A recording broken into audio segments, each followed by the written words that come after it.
അപ്പൊ എന്റെ എല്ലാ കൂട്ടുകാർക്കും ഹാപ്പി ക്രിസ്മസ്. നമ്മുടെ വൈൻ സെറ്റ് ആയിട്ടുണ്ട്. നമ്മൾ കരോളിന് കൊടുക്കാൻ വേണ്ടി ഇട്ട് വെച്ച വൈനാലോ. അതാ നന്നായിട്ട് പതിഞ്ഞ് പൊന്തി നല്ല മുകളിലേക്ക് ഇതായിട്ട് വന്നിട്ടുണ്ട് കേട്ടോ. അപ്പൊ നമുക്കൊന്ന് അരിച്ചെടുക്കാം.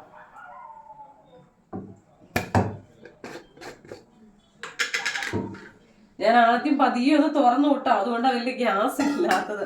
കാരണം ഒത്തിരി പൊന്തി പോരുമോന്ന് അറിയില്ലാത്തതുകൊണ്ട് ഞാൻ അങ്ങനെ തുറന്നായിരുന്നു. ഞാൻ ഈ തോർത്തും കൊണ്ടാട്ടോ അരിക്കണേ. നല്ല ഗ്യാസ് ആട്ടോ, നല്ല വൈൻ്റെ നല്ല സ്മെല്ല്.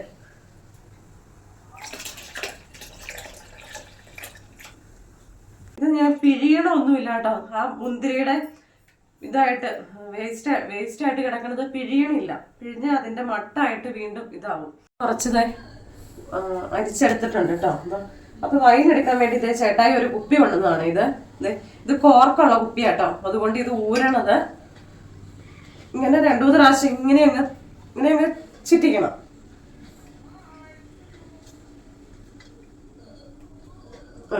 ഇങ്ങനെ ഇത് ഊരിയെടുക്കണം കേട്ടോ. ഇതിന് 2-3 ദിവസം ഒന്ന് ഇങ്ങനെ തന്നെ ഇരുന്നാലാട്ടോ ഇതൊരു ക്ലിയർ ആവുള്ളൂ. നല്ല വാട്ടർ ഇതായിട്ട് ജെല്ലിയായിട്ട് വരുവുള്ളൂ. ഇത്തിരി ഒന്ന് ഊറാൻ കാണും. നമ്മൾ എടുക്കുന്ന 2-3 ദിവസം മുമ്പൊക്കെ ആണെങ്കിൽ, എടുക്കണതിന് 2-3 ദിവസം മുമ്പാണെങ്കിൽ നല്ല ക്ലിയർ ആയിട്ട് കിട്ടും.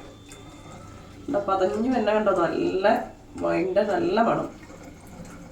നമ്മൾ നിസ്സാര ദിവസം കൊണ്ട് ഇട്ടതാട്ടോ. നമുക്ക് ടൈമില്ലാത്തോണ്ട് പെട്ടെന്ന് നമ്മൾ ഇട്ടതാണ്. പക്ഷെ നല്ല അടിപൊളി സെറ്റ് ആയിട്ടുണ്ട്.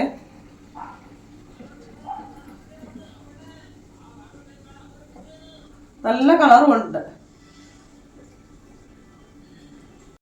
ഇത്ര ഏറ്റവും ഫുള്ളാക്കണില്ല കേട്ടോ. ഫുള്ളാക്കിയ വീണ്ടും അത് ഇനി ഇതൊന്ന് ഞെക്കി അങ്ങ് അടച്ചു വെച്ചാൽ മതിയേ. ലോക്കായി. ഓക്കെ. സ്റ്റാൻഡായിട്ട് ഞാനൊന്ന് ഉൾക്കാടിക്കാൻ വേണ്ടിയായിരുന്നു കേട്ടോ അതിൽ നിന്ന് എടുക്കാണ്ടിരുന്നത്. അപ്പൊ ഇനി ഇതിൽ നിന്ന് എടുക്കുമ്പോൾ അത് ഇങ്ങനെ തുള്ളിയായിട്ട് പോകുന്നുള്ളൂ കേട്ടോ. അപ്പൊ ഞാനൊന്ന് ടേസ്റ്റ് ചെയ്തിട്ട് പറയാവേ.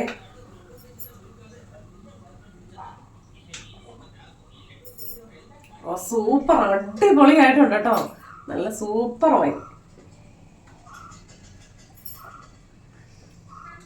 അടിപൊളി, സൂപ്പർ.